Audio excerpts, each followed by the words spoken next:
Sejam todos bem-vindos ao Colisão 12.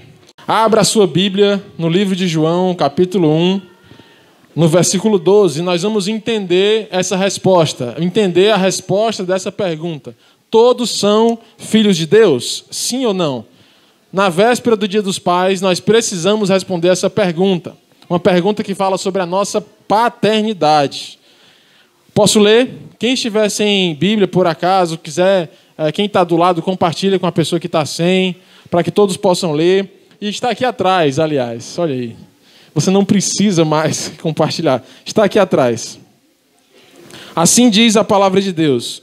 Mas a todos quantos o receberam, receberam a Jesus, deu-lhes o poder de serem feitos filhos de Deus, a saber, os que creem no seu nome. Os quais não nasceram do sangue, nem da vontade da carne, nem da vontade do homem, mas da vontade de Deus. E o Verbo se fez carne e habitou entre nós, cheio de graça e de verdade. E vimos a sua glória, glória como do unigênito do Pai.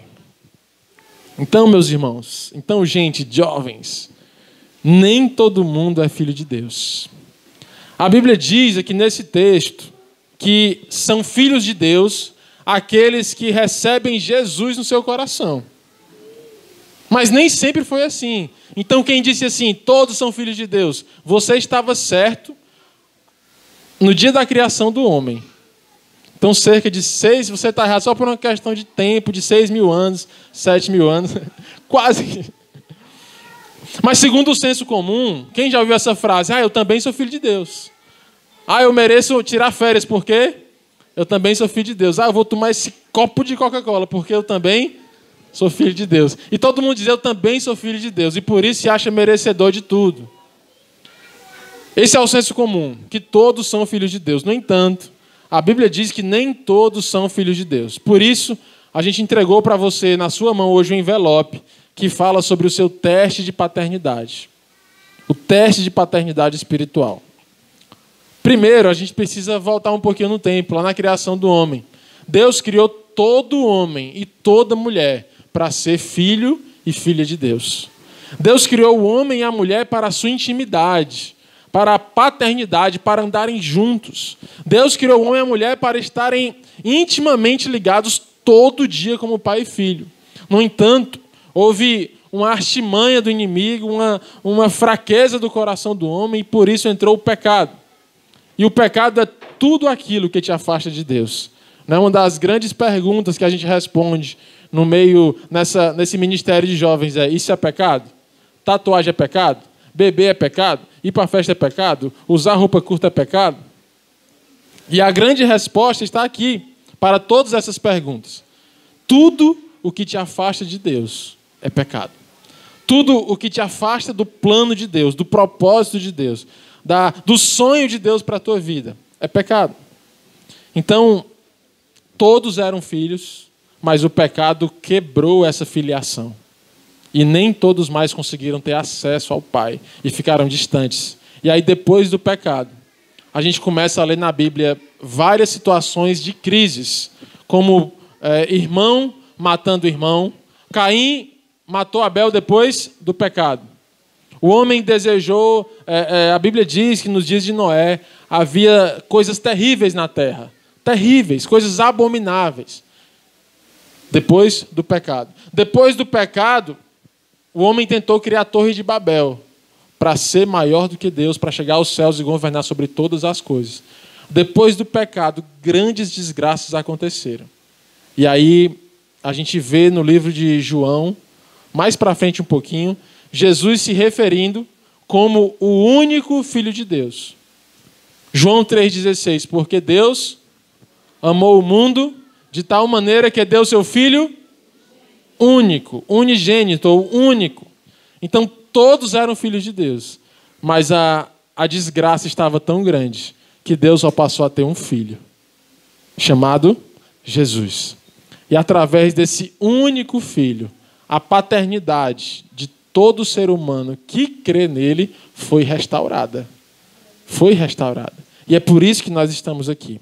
para profetizar sobre a tua vida, sobre a tua casa, sobre a tua história, a paternidade de Deus restaurada. E nós vamos entender por que isso é tão importante. Na véspera do Dia dos Pais, a gente conversar sobre paternidade. É um tema espinhoso eu falar sobre isso.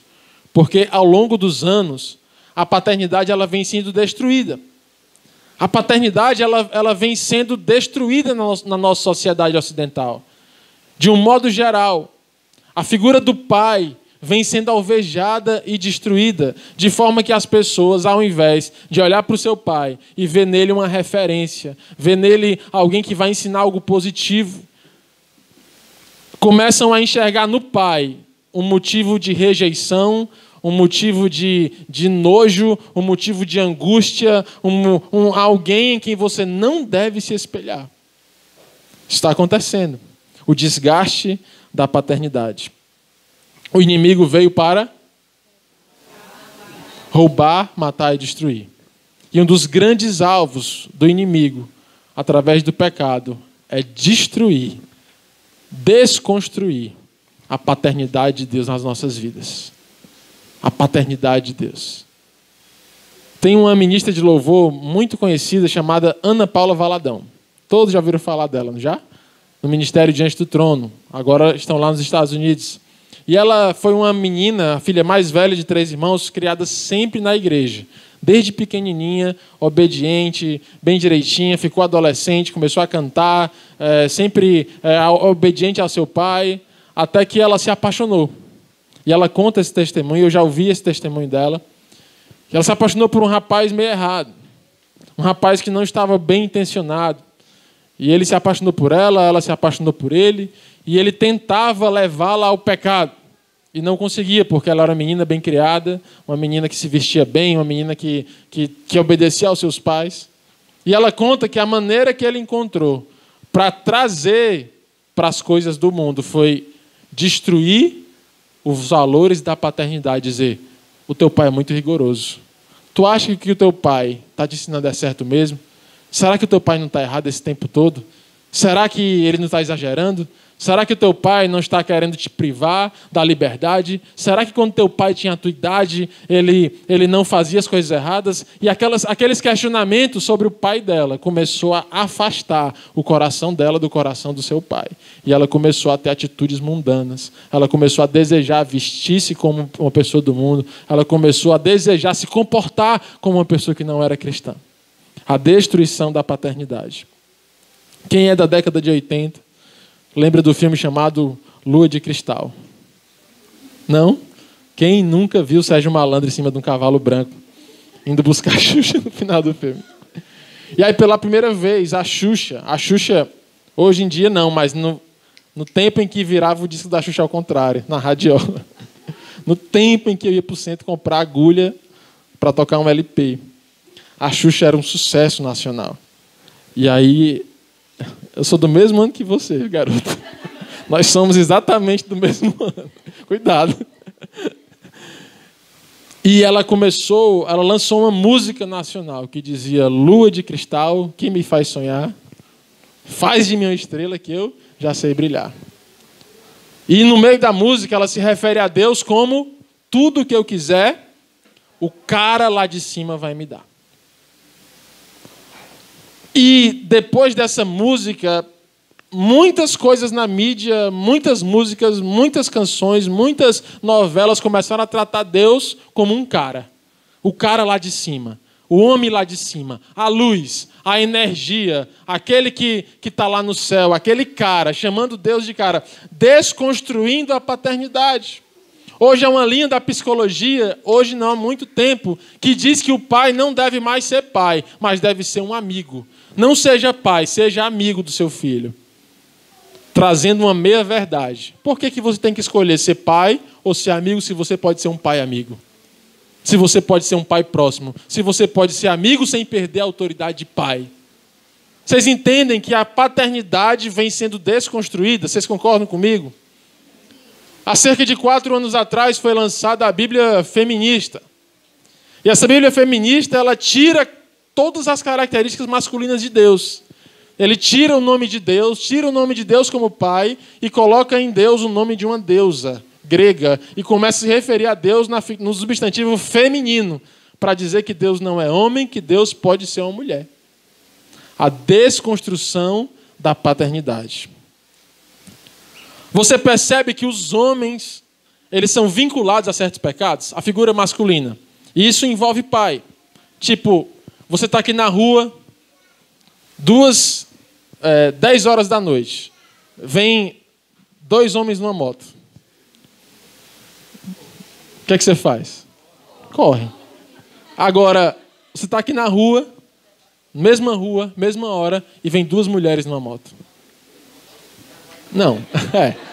Agora sim, mas antes. Antes não era. Você está numa farmácia, entra 2 homens. Fica de olho, entra 2 mulheres. Você imagina crimes como corrupção, você imagina homem ou mulher. Uma pessoa matou alguém, foi homem ou foi mulher? O que é que você pensa? Barra pesada, quem está lá no camburão? Homem ou mulher? Homem. Você pensa em alguém viciado em álcool, você pensa no homem ou na mulher? Você pensa num líder de facção, você pensa no homem ou na mulher? Você entende que o homem, ele é vinculado intrinsecamente com muitos pecados terríveis. Você pensa assim, olha, tem um casal, alguém traiu alguém, quem foi? O homem. Por quê? Porque a figura masculina tem sido alvejada de tal forma que há pecados que já são característicos do homem. E essa referência que Deus criou para que houvesse do pai para o seu filho, do pai para a sua filha, da paternidade, foi sendo totalmente destruída na nossa sociedade. De certa forma que hoje são raros os pais que você pode dizer assim, esse pai me deu um bom exemplo, esse pai me levou a Jesus, esse pai me deixou um legado de Cristo na minha casa. Eu não vou pedir para você levantar a sua mão. E você que está no YouTube, não vou pedir para você responder em voz alta. Mas eu poderia perguntar a você aqui, eu vou perguntar e você não precisa responder. Quem aqui realmente tem um pai que lhe deu uma boa referência? Quem aqui realmente teve um pai que foi uma pessoa de Deus na sua vida? Você entende como uma coisa está destruída? De tal forma que ao pregar sobre isso, eu estou correndo um risco de seu coração estar fechado só pelo fato de eu estar falando a palavra pai, pai, pai, pai. Porque para muitos a figura do pai é uma figura negativa.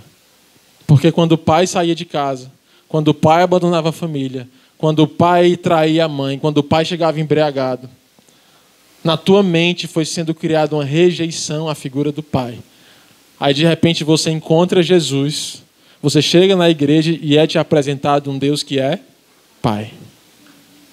Muitas pessoas têm dificuldade de se entregar a Deus Pai por conta do pai da terra que tem, ou do pai da terra que não tem, ou do pai da terra que tiveram. Mas nós estamos aqui nessa noite para mudar essa história. Nós estamos aqui para restaurar a paternidade de Deus nas nossas vidas. Sabe por quê? Vocês estão me acompanhando? Vocês concordam comigo que a paternidade vem sendo destruída ao longo do tempo? Concorda? Você concorda que isso gera consequências? Isso tem consequências. Crises. Ontem eu ouvi uma história. Um menino, um pai, uma mãe, 2 filhos. Isso é o normal, não é? Padrão, o pai, uma mãe e 2 filhos. De repente, um belo dia, essa história eu ouvi ontem, real.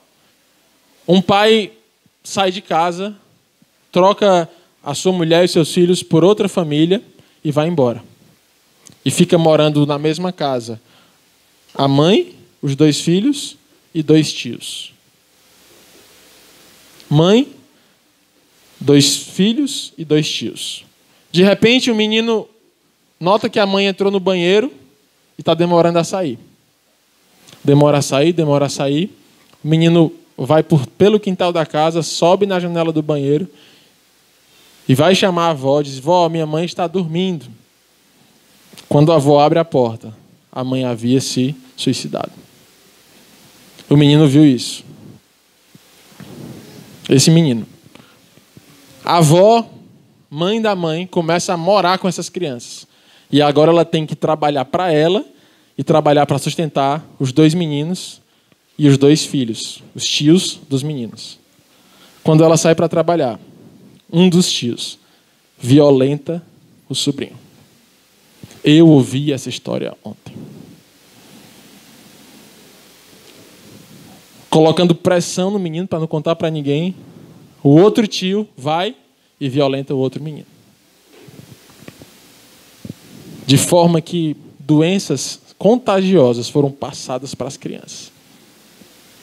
Resultado, hoje está a avó, os 2 filhos na casa, os 2 homossexuais, totalmente aversos à figura masculina, totalmente aversos à palavra pai ou à figura da paternidade.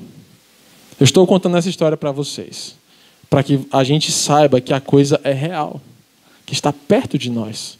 E essa história, por mais dura que pareça para você, em níveis não tão graves, acontece todos os dias na nossa sociedade, no nosso bairro, com os nossos vizinhos, na televisão, na internet. Histórias como essa estão sendo contadas porque a figura do pai está destruída. A figura do pai está totalmente descartada. É muito comum você ouvir assim, não é pai não, é palhaço. Quem já ouviu isso? Esse não é pai, é palhaço. E as mães começam a dizer para as crianças que o pai delas não é um pai, é um palhaço. Crises de sexualidade, crises de autoridade. Uma criança que não recebe a autoridade do seu pai, não ouve um não da sua mãe, é uma criança que não respeita seu professor, que não respeita seu patrão, que não respeita seu chefe, que não respeita seu colega de trabalho e ninguém que tem autoridade sobre ele. Crises de autoridade. Quem conhece alguém assim, que vive crise de autoridade? Todo mundo. Crises sexuais. Há um ministério chamado Jovens com uma Missão. Jocum. E eu tenho alguém muito próximo a mim que trabalha lá na direção da Jocum. E ela me deu um dado que eu fiquei alarmado. Ela disse, olha, nós temos trabalhado um trabalho específico com homossexuais, com pessoas que têm crises na sua sexualidade. E nós chegamos a um número de que 90% dos homossexuais que chegam até nós foram violentados na sua infância, receberam algum tipo de abuso sexual. E a maioria, pais e tios, pessoas que estavam dentro de casa. O que isso quer dizer?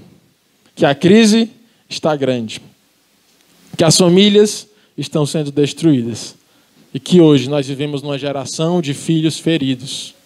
Mas a boa notícia é, aonde abundou o pecado, superabundou a graça de Deus. Aonde houve um pai que foi ausente, que foi perverso, que foi tudo de ruim na vida da pessoa, se apresenta hoje, no dia 10 de agosto de 2019, um Deus que é Pai soberano sobre todas as coisas, que está aqui para te curar o teu coração, que está aqui para se fazer teu pai e preencher as lacunas que ficaram em aberto na tua vida. Geração de filhos feridos. Geração que negam seu pai. Eu não sou filho dele. Eu não sou daquele ali, não é meu pai, não. Pai não é de sangue, não é meu pai, não. Pode ter só meu sangue, mas não é meu pai.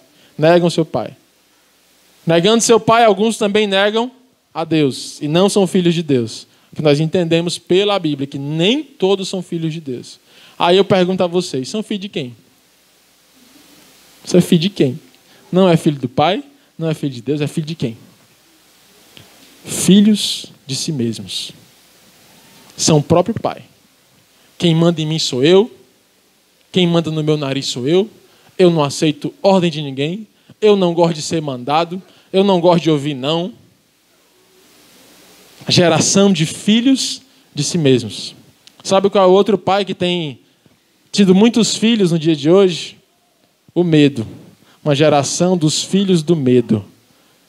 Coração angustiado. Jovens com coração angustiado. Hoje à tarde a gente estava conversando sobre isso aqui. Que eu já tenho falado tanto sobre isso.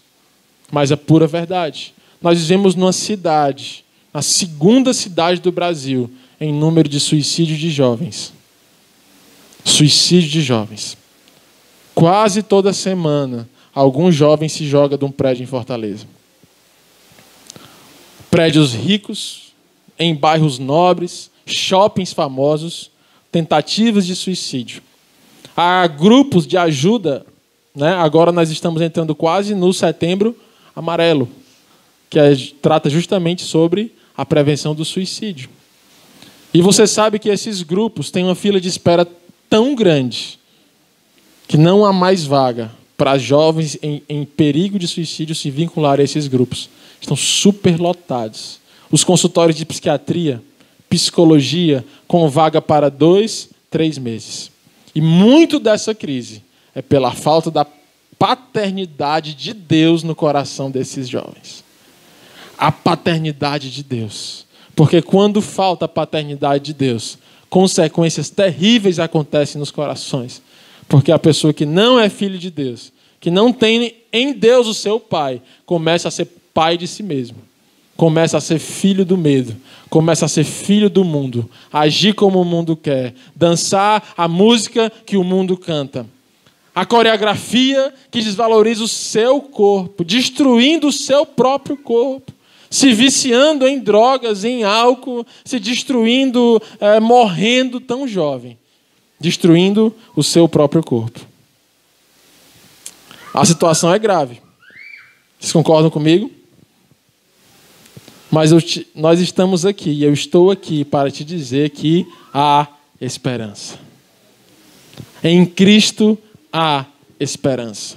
Que esperança é essa? A esperança de João 1, versículo 13. A todo aquele que crê no seu nome, que eu receber, será lhe dado o poder de ser feito filho de Deus. Se você abrir o seu coração para Jesus, Ele está aqui para curar dos traumas da tua paternidade. Ele está aqui para te assumir como seu filho, para te dizer que você é um filho amado e que Ele estava doido para te abraçar, para refazer esse vínculo como um pai que não se via há muito tempo. Você acredita nisso? Em Cristo, nós recebemos uma herança. Eu soube de outra história esses dias. De um filho, mesma coisa. Um pai, uma mãe e 2 filhos. Esse pai já adoeceu, já já idoso. E antes de falecer, ele percebeu que estava nos últimos dias, ele chamou o seu filho e disse: olha, eu não sou o seu pai. O rapaz já com em torno de 40 anos, um homem. O pai já idoso, na beira da morte, ele chamou o filho no hospital e disse: eu não sou seu pai. Quando eu conheci sua mãe, ela já estava grávida. Mas eu sempre te amei como meu filho. Para mim, você é o meu filho. Eu te amo, eu te dei educação. E ali houve um abraço, um choro. Aquele rapaz abraçou o pai, agradeceu. Por mesmo ele não sendo pai de sangue, mas ter agido como se fosse e ter dado tudo para que ele crescesse e fosse um homem com a sua profissão, formado, casado com seus filhos. E naquele dia ele fez um propósito com ele mesmo: eu nunca vou querer saber quem é meu pai. Só que a esposa dele não fez o mesmo propósito. E ela começou a Facebook, Instagram, Twitter, redes sociais, e começou a caçar, até que ela achou os irmãos do marido. Ela descobriu tudo dele. Tudo. Onde é que morava, onde é que trabalhava. E aí ela disse: olha, eu quero conversar contigo.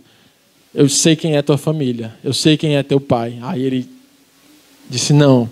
Ele se revoltou com ela: não quero ouvir essa história. Não quero ouvir. Todas as vezes que ela tentava tocar no assunto, ele refutava: não quero ouvir, não quero saber. Até que um dia eles estavam no aniversário. E ela foi ao banheiro. Quando ela estava no caminho do banheiro, ela encontra com o irmão dele, que era a cara dele. Aí ela começa a suar frio, o coração acelerou. Aí ela foi no banheiro, viu a mesa que ele estava, e foi lá na mesa e disse: você não me conhece, mas eu te conheço. Você tem um irmão e ele está aqui nessa festa. Aí ele: como assim? Você tem um irmão. Aí contou um pouco da história. Você quer conhecer? Quero. Olha, mas ele não quer te conhecer. Eu vou lá na mesa, vou tentar convencer. Se ele quiser, eu volto aqui. Aí ela foi. Aí chegou lá. Olha, eu sei que estou correndo o risco de a gente brigar aqui, de você ir embora, fechar a cara. Mas seu irmão está aqui. E quando ela disse, seu irmão está aqui, ele começou a chorar, chorar, chorar. E aí ela foi lá, buscou o irmão, juntou na mesa. Foi aquele choro, aquele abraço. O fato é que hoje essa família, ele conheceu seu pai e conheceu mais 2 irmãos. E ele disse que é tão feliz, é tão mais feliz agora. E a coincidência é que, ao conhecer seu pai e seus irmãos, eles tinham os mesmos gostos, os mesmos esportes, os mesmos hobbies. E hoje eles fazem tudo juntos. Ao conhecer o seu pai de sangue, ele recebeu uma herança de sobrinhos, cunhados, irmãos, pai, uma alegria que ele não sabia que tinha e que hoje é uma família muito maior. O que eu quero te dizer é que, da mesma forma, Jesus está aqui para te entregar uma herança nessa noite. Quando você descobre que Deus realmente é o seu Pai e que você se religa com o seu Pai através de Jesus Cristo, você recebe uma herança maravilhosa que está proposta não só a uma pessoa, não só a homens, não só a mulheres, mas a todo aquele que nele crê. Há uma herança. Que herança é essa? Primeiro, o poder de ser feito filho de Deus. O que é poder? O que é poder? Sabe o que é poder? Poder significa a habilidade ou a capacidade de realizar. Poder significa a capacidade de fazer.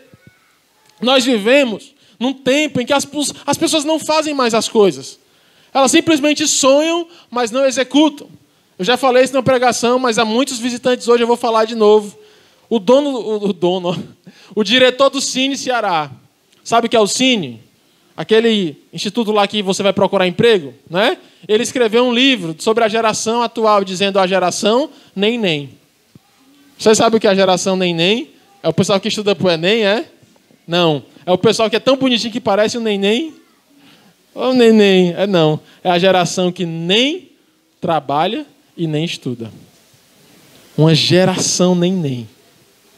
Jovens entre os 17 e os 23 anos de idade, que nem trabalham e nem estudam.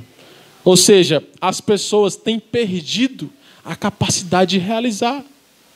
Têm passado tanto tempo alisando o celular, que têm perdido a capacidade de fazer algo concreto, de realizar sonhos, de comprar algo, de sonhar com algo, de ter um carro, de comprar uma casa, de conseguir um curso, de se formar. Uma geração de mãos frouxas. Mas em Cristo, se você sair daqui sabendo eu sou filho de Deus, você sabe que você recebeu dele poder, ou seja, capacidade de realizar e de ser chamado filho de Deus. De ser chamado por ele, meu filho. E ele tem uma herança para nós. Diga assim, poder de ser feito filho de Deus. A segunda herança é um DNA do seu pai. Você já viu um filho que é a cara do pai? Que não tem como negar. O pai não precisa nem fazer DNA. Esse menino é a cara do pai. Não é? Deus, ele te fez para ser a cara do pai. Deus te criou para ser a cara do pai. Ele diz, façamos, pois, o homem a nossa imagem e a nossa semelhança. Por mais que o pecado tenha te desfigurado, por mais que a bebida, o mundo, as loucuras da vida tenham desfigurado o teu rosto, Deus, ele quer te restaurar, para que você seja feito de novo à imagem e à semelhança do Pai. De tal forma que as pessoas, ao olharem para ti, vão dizer, essa pessoa é diferente. Essa pessoa só pode ter Jesus. Tem alguma coisa diferente. Ele é a cara do Pai. Ele é a cara do seu Pai. DNA. Você sabe como é um DNA? O que é que tem no DNA? Gente, o DNA são 2 fitas em espiral, assim, ó, bem compridas, só que elas são tão bem enroladas e tão microscópicas que elas cabem todas dentro de um núcleo de uma célula. Dentro do núcleo da célula está lá toda a informação genética da sua vida. Está lá doenças, características físicas, cor da pele, cor do cabelo, cor dos olhos, tipo de cabelo, tipo de nariz, tipo de boca, tipo de queixo. Está tudo escrito no DNA. No ano de 1987, alguns cientistas tiveram a ideia de dizer assim, olha, vamos escrever o DNA de uma pessoa, vamos ver o que é que tem lá, vamos pegar essas duas fitas helicoidais, esticá-la todinha e ler o que tem nelas. Vamos. Em 1990 começou no laboratório de Los Alamos, nos Estados Unidos, o Projeto Genoma. Quem já ouviu falar do Projeto Genoma? O Projeto Genoma ele visava codificar, decodificar, ou seja, traduzir todo o DNA de um ser humano. Aí eles começaram, juntaram algumas das mentes mais brilhantes do mundo, pessoas que tinham sido premiadas com o Prêmio Nobel, e disseram, vamos ler o que está escrito no DNA. Depois de 13 anos, em 2003, o mês era abril, eles disseram, fechamos o DNA do homem. Sabe quanto foi investido? 100 bilhões de dólares em 13 anos, para conseguir ler aquilo que Deus escreveu dentro de um núcleo de uma célula de cada ser humano. E aí eles disseram, na fonte Arial, tamanho 12, na folha de A4, para escrever o DNA de uma pessoa, é preciso que se escrevam 1.500 livros de 700 páginas. Não é um livrinho pequeno, não. É um livro do tamanho de uma folha de A4. 700 páginas vezes 1.500 livros para dizer aquilo que está escrito no teu DNA, de uma célula do teu corpo.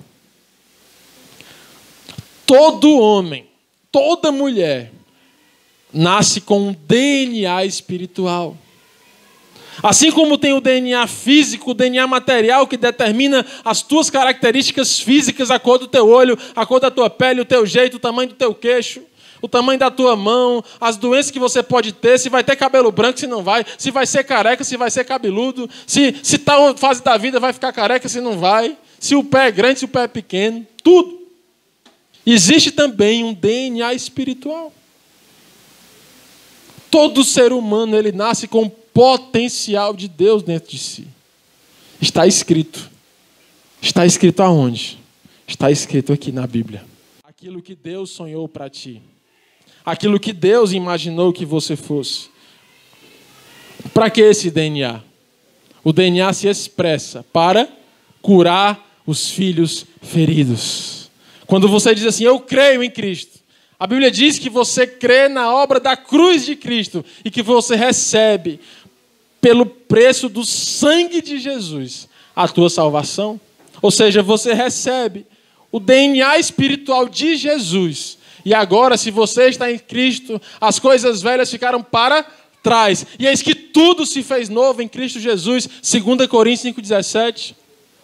E aí você diz assim, não, eu não posso fazer isso porque o meu pai era assim. Eu não posso ir para a igreja porque meu pai era um alcoólatra, eu também sou. Eu não posso ser assim porque eu não estou pronto porque a minha mãe era desse jeito, daquela forma, e eu sou também. Em Cristo, toda desculpa de herança genética, seja ela de comportamento ou de gene mesmo, está destruída porque você recebe agora um DNA espiritual do céu. Para todo fraco, existe a força de Deus no seu DNA. Para todo coração angustiado, existe a paz de Deus no seu DNA.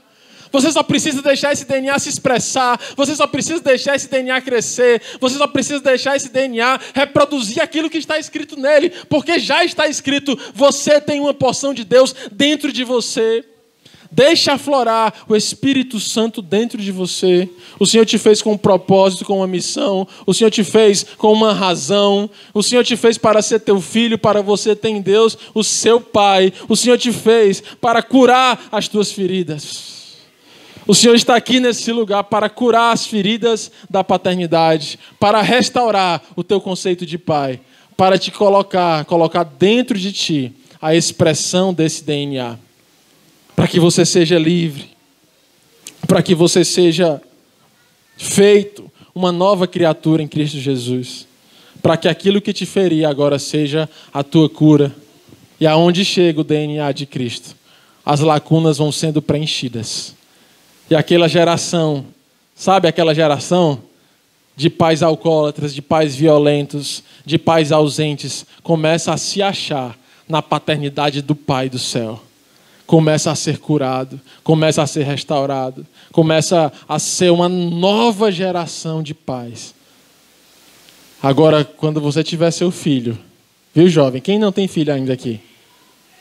Quando você tiver seu filho, seja o pai que porventura você não teve. Porque agora você tem um pai que é a tua referência, chamado Deus. Ele é o teu pai.